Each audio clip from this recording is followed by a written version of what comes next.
Hey everyone, and welcome back to another episode of Magic Towers Resort. In the last episode, we started working on this fantasy medieval type village place that we're going to be continuing working on in this very episode, of course. So, last episode we kind of started working on the layout for this city. So we're just going to flesh it out just a little bit more and start building some buildings. But also for this episode, I'm going to be working on the dark ride, the Trackless dark ride that's going to be inside of this area. So that's going to be very exciting. We're not going to finish either of those, but at least we'll get started on it. And, after the episode, I'm just curious what you guys will think about it, and maybe you guys have some ideas for it as well. So, without further ado, let's jump into the time lapse. Welcome back to Magic Towers Resort.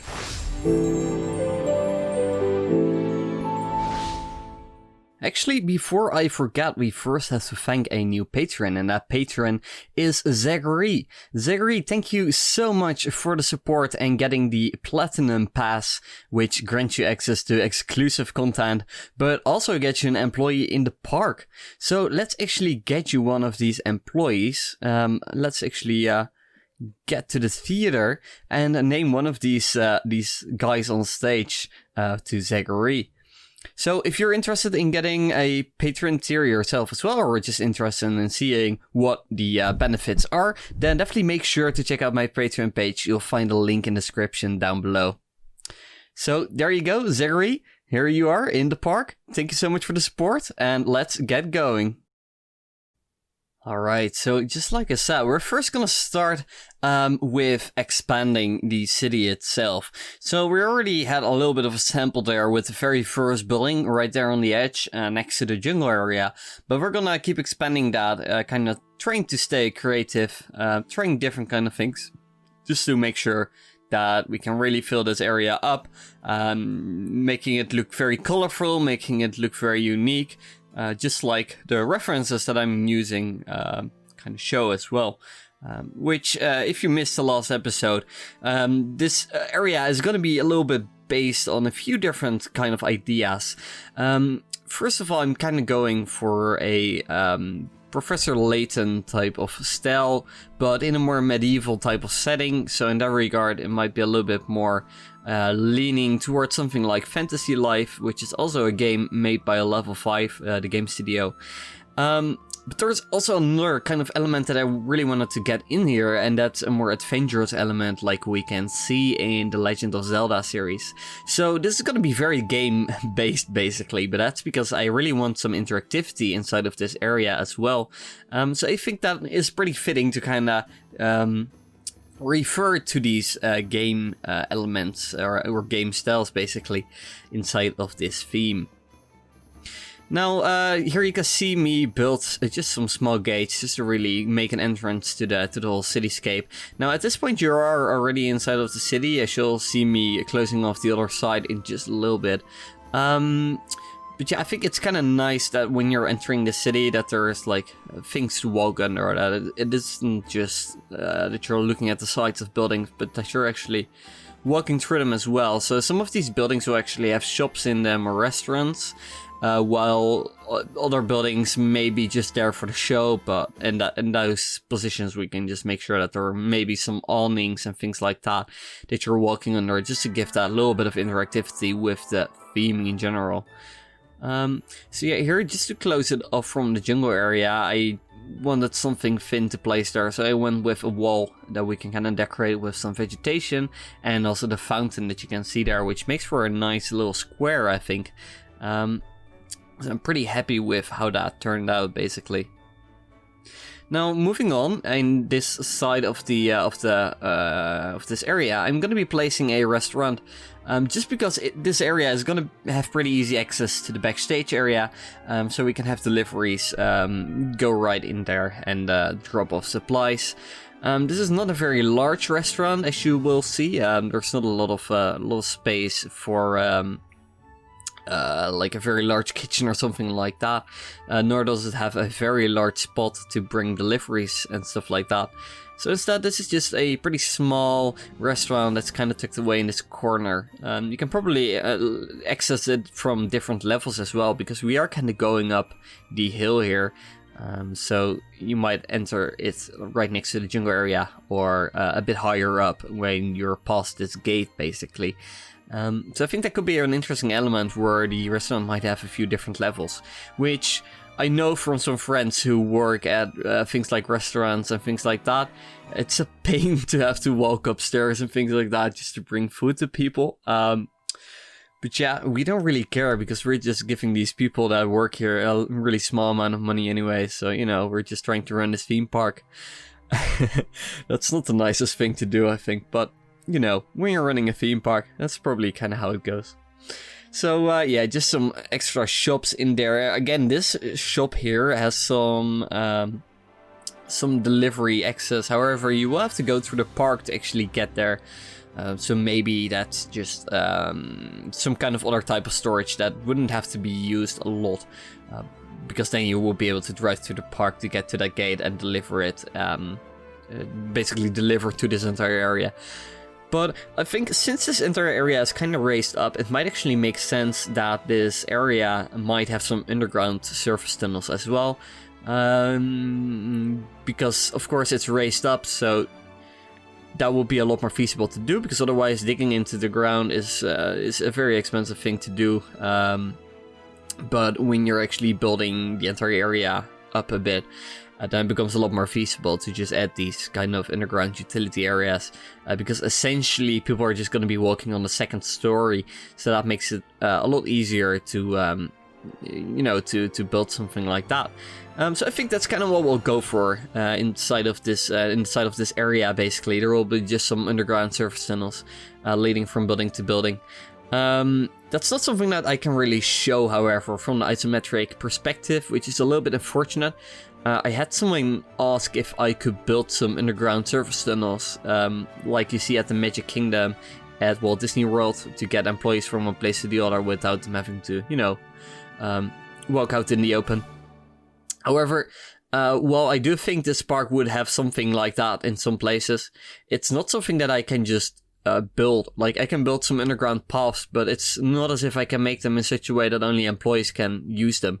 So both from a usage standpoint and a visual standpoint, there's just nothing to see. So that's not something that I'm going to be spending time on, because it just wouldn't make sense since you're not going to see it and it has no function. So yeah, well, that speaks for itself basically. So instead I might just have some access areas where you can see that there's clearly some access to this underground utility door system basically. However, we'll look into that at a later stage. For now though, I'm building these buildings here in such a way that when you're approaching this area, that it looks like there are a lot of buildings that are kinda layered on top of each other, getting higher and higher as you get further along basically. So that's kind of this illusion that I'm trying to go for, because I am gonna be trying to sell this area as if it is on a hill, which I mean it technically is, but it's only one story high in the end, the entire hill. So to give the illusion that it is a lot higher than it actually is, we can actually use some forced perspective, place some buildings at different levels, just to create some depth and have them have different heights, just to convey that idea. And then as we get further along basically, you start to make the details smaller, like windows and things like that, make them smaller, and kinda fade the colors a bit more as well, to a white/bluish color. And that way you can really basically force perspective in such a way that it appears as if it is farther away than it really is, making it look larger, higher, and well, basically everything that you are trying to achieve in terms of the perspective trickery. So yeah, we're gonna continue on with that here on the corner, which will just be a simple building that guests will be able to walk through. Again, probably has just some very small shops. And with this area, what comes to mind to me personally the most is the Diagon Alley area at Universal Studios. So they have this area from Harry Potter with the Diagon Alley. And basically, most of the buildings inside of that area do have some kind of small shop in them. They're not very large, they're very, very compact. But it does bring some life to the area, and it fits with the theme of the area as well to have these really small shops. So I think I like to have something like that for this area as well. Now, here you can see me just adding a bit more detail. We're gonna be closing this little plaza there at the top. Basically completely gonna be closing that off on every single side, so there's no way you can actually look out of that anymore. And that's probably where in the future we're gonna be placing a second e-ticket attraction, which I think is gonna be some kind of flying theater. Because I would really like to have something like that inside of the park. It would be a simulator, which some people have suggested as well already. And it would really fit well, I think, with the theme that we have going on with the flying airships as well. So in that regard, I think a flying theater would fit this area really quite well. And we can definitely use something like that in this area. Also just to bring some kind of more modern ride into this park that isn't actually trick-based. So I'm not quite sure yet how we're going to build that, because obviously a flying theater is not inside of the game. We only have the 4D cinema and a simulator. So we're probably going to do some theming just to kind of give the illusion that there is such a cinema, and then have a hidden simulator or hidden 4D cinema to hide the fact that, well, to actually get people to interact with something at the very least and queue up for something as well. So I think that's how we're going to be able to solve that. Apart from that though, we have the Trackless dark ride, and I'm not sure if we're gonna get more rides besides that. I currently don't really have any good ideas, but if you do have any good ideas, do let me know in the comments, because then we might be able to incorporate that later. Because right now in this episode, we're not gonna be completely closing off this area yet. So we still have the chance basically to do something with that. So yeah, just finishing up some details that were originally hidden by the tower, because that is kind of in the way. I might still want to make that lower in the future, but not for now. Let's first focus on the Trackless dark ride. Now, before I get started with this section of this area, I wanted to make sure that I had the backstage access all figured out for the restaurant. So I wanted to make sure that there was an access road there. And that is going to also be the edge for the area where the Trackless dark ride is going to be at. So this is going to be very interesting, because here is basically my idea for the Trackless dark ride. I wanted to have some interaction during the ride itself, where you will be asked to solve a certain puzzle while you are on the ride, and that's going to determine what kind of path you're going to be taking. And I'd like this to be taking place in some kind of dungeon, and here you really need to think about something like a Zelda dungeon. But obviously we're inside of a town now, so how do we get you to like a dungeon? Well, here I came up with the idea that you will actually, during the queue basically, you're going to be leaving the town, you're going to be leaving the city, and the queue will basically take place in a pretty typical, overworld type of area basically that you see inside of these Zelda games. So it's going to be closed off on every single side with some rocks basically. There are going to be trees, just kind of fill it in and make it seem as if you're going out further from the town than you really are, so you can't actually see the town anymore once you're past the turn basically. And after that you're gonna get into the area where the dungeon is actually placed, and then you're gonna go inside of that dungeon, and that's where you're gonna be boarding the ride. So that's kind of the idea. So this queue is basically gonna be taking place in the overworld, if you really want to think about it like that. So yeah, really getting that Legends of Zelda type of idea in there, which of course also has puzzles. Like I said, what I wanted for the ride, there to be some puzzles. But I think Professor Layton is a little bit, a bit more of a better example, I think, in that regard. So yeah, we're really just meshing some different ideas together. It's not literally just a Legend of Zelda ride or something, but we are basing, you know, taking some of these core ideas from that franchise and trying to apply that to this area, which I think is really interesting, because maybe someday we are going to be seeing a Legend of Zelda theme area at one of the Universal parks, now that Nintendo actually has the license to that. Who knows, that could be pretty cool. So yeah, it'll be interesting to see how that would actually be done in real life eventually, if that really does happen. But yeah, for now we can just kind of try and build our own thing. Now obviously, since we're going to be building a ride here and also have a restaurant, I want to make sure that we had some parking spots there for the employees that are going to be working here. just in case they are actually going to be allowed to drive up all the way to their working place, which is probably not the case. But like I talked about earlier when I built the initial parking lot for the employees, the larger one, basically the lower level employees will probably have to be walking to their working place. Well, something like a manager might be able to drive around, since they might have to move around a bit more. I'm not sure how that would work, but that's kind of what we're going for, I think. So yeah, here you can see me just creating a bit of a zigzag with some rock walls, with some trees and vegetation, just to kind of, hide your view a bit more, just to kind of theme this area as if you're really just on an adventure, going out of town basically. And again, really just to give the illusion that you're further away from the town than you really are, and just to make sure that the guests that are going to be queuing here actually know that they are no longer inside of this town. And I think this makes it pretty clear.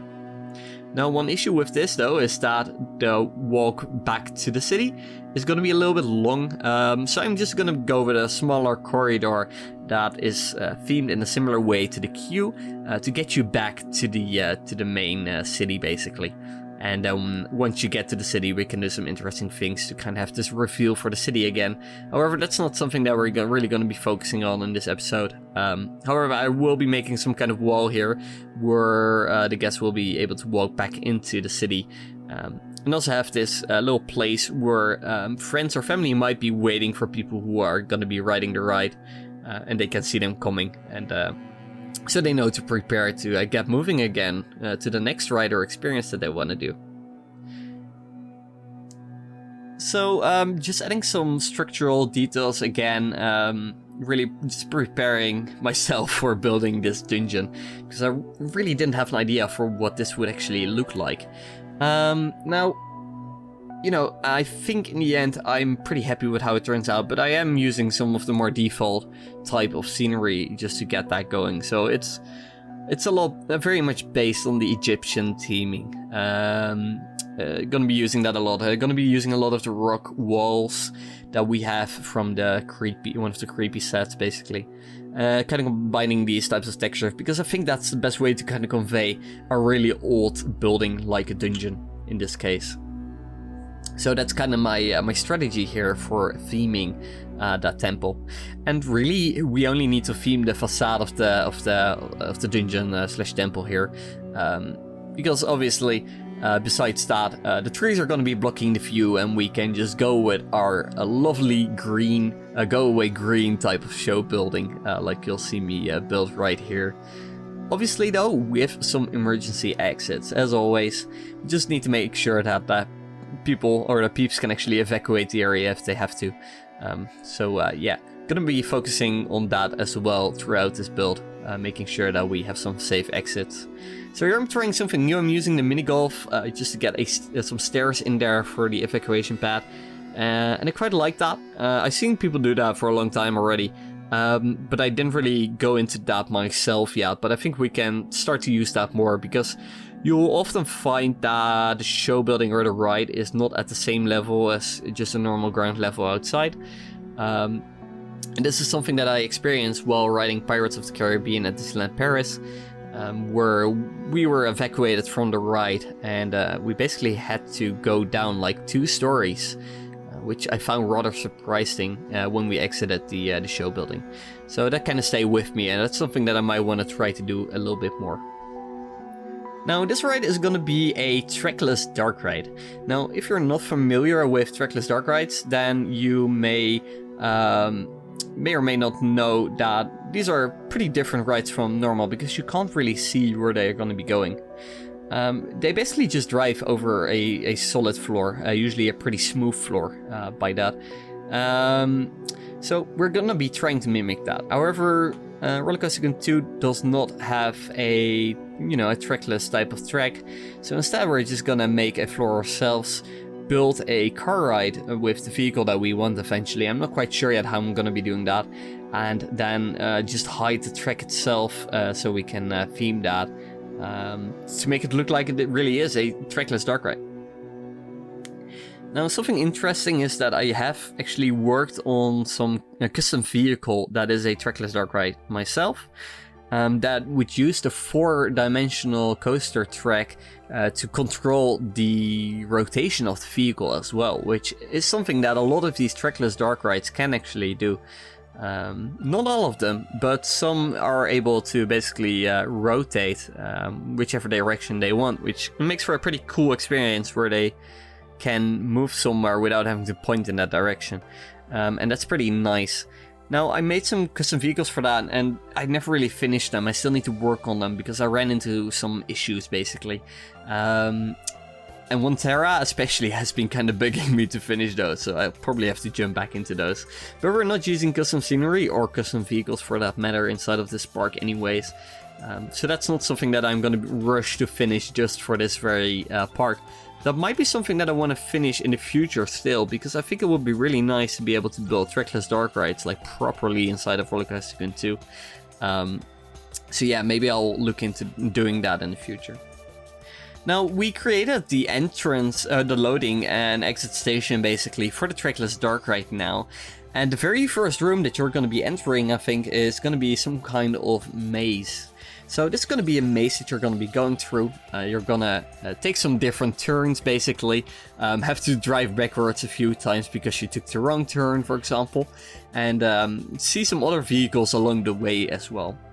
So this ride is going to be a pretty individual experience. However, I think with this room specifically, you are going to be seeing some other vehicles as well, just to get some fun interactions in there. And also really to, you know, elevate the maze-like feel that I'm going for inside of this show scene, basically. So along the way during this scene, you're gonna be seeing some dangerous artifacts, some things that are gonna be attacking you, which are also kind of the reasons why you're gonna be taking a different direction, having to, you know, move back a bit and then go another path. Just to find your way to the exit of this maze, basically. I think that's going to be a really fun little part of this ride, which is really something that you can only do with a trackless dark ride. Because obviously you're not going to be able to see the track, you're not going to be able to see where you're going, you're going to be able to drive backwards, you're going to be able to cross paths with other vehicles. So something like a maze is something that would not be possible with other ride vehicles, but that's just something that is very unique to a trackless dark ride. And that's really something that you want to think about when you're building your own rides. It's like, what type of ride system do I want to use for this ride, and how would it actually benefit me trying to tell this story or show this experience, basically. So yeah, in my case, this was really because I wanted this sense of adventure, basically. Not knowing where you're going to be going next, and also wanting this ability to be able to go in different directions whenever you want, cross paths with yourself, basically. That's just unique to trackless dark rides, and that's why I ended up choosing to go with this ride system. But it's really going to depend on what you want to go with, because maybe you want a bit more of a calm experience, in which case a boat ride is a lot more fitting, basically. So yeah, that's something to always consider when you are working on your own rides. Now, next up, now that we have done the maze, you're going to be in the very first puzzle room. This is where you're going to be asked to solve a puzzle, and based on whether or not you solve it in time, basically, you're going to be going one of two ways. So this is going to be a really fun interactive experience. It's going to be really cool, especially for people who are going to be riding it a few times. Like people like annual pass holders are probably going to be enjoying this. So yeah, they'll stop there for a little bit. They'll be faced with some kind of challenge where they might have to use some kind of pointing device to figure something out and to solve a certain, you know, puzzle. And based on that, you will go one of two ways, basically. So that's kind of the idea. Now I'm going to be using the advanced track plugin for this to make this track, the switch track, actually alternate, just to give the illusion that, you know, it is actually going different ways. Not just the illusion, it is actually going to be going different ways, but it's not going to be random or based on the puzzle solution, because we won't be able to do that inside of the Rollercoaster Tycoon 2, of course. Now, if you like something like this and want to see more about how rides are made in real life, or get some backstage looks of rides in real life, maybe talk about techniques that we can use in Rollercoaster Tycoon 2 to convey these ideas, definitely make sure to check out my Discord. You can find the link in the description down below, but it's very slowly growing.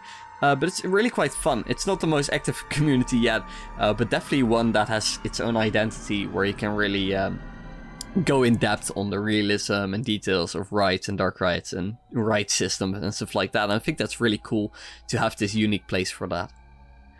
Anyways though, this is almost the end of the episode, so I want to thank all of you so much for watching as always. Now, if you like this video, make sure to like it as well, because it helps other people discover these videos.